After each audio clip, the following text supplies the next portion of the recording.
பிரியமானவர்களே, உபாகம புத்தகம் 15ஆம் அதிகாரம் 5வது வசனம். உன் தேவனாகிய கர்த்தர் உனக்கு கொடுக்கும் தேசத்தில் உன்னை மென்மேலும் ஆசீர்வதிப்பார்.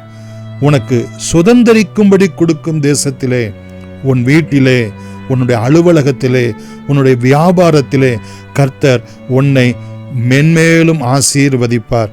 எப்பொழுது நீ ஏழைகளுக்கும் எளியவர்களுக்கும் சிறுமைப்பட்டவர்களுக்கும் நீ தாராளமாய் அவர்களுக்கு உதவி செய்யும் போது என்று உபாகமம் 15:10 நாம் பார்க்கிறோம். அதே போல உபாகம புத்தகம் 15ஆம் அதிகாரம் 18வது வசனத்திலே பார்க்கிறோம்.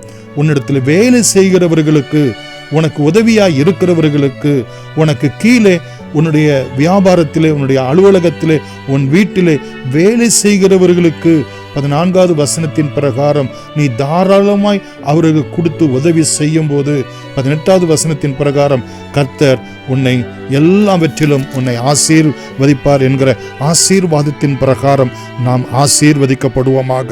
அது மாத்திரமல்ல, உபாகம புத்தகம் 14ஆம் அதிகாரம் 29வது வசனத்திலே கர்த்தருடைய ஊழியத்தை செய்யக்கூடிய லேவியர்களுக்கு, ஏழை எளிய பரதேசிகர்களுக்கு, திக்கற்ற விதவைகளுக்கு உன்னிடத்திலே வந்து அவர்கள் திருப்தியாய் புசிக்கும்படி அவர்களுக்கு நீ உதவி செய்வாய் என்றால், அப்பொழுது உன் கை செய்யும் வேலைகள் எல்லாம் உன் தேவனாய கர்த்தர் உன்னை ஆசீர்வதிப்பார்.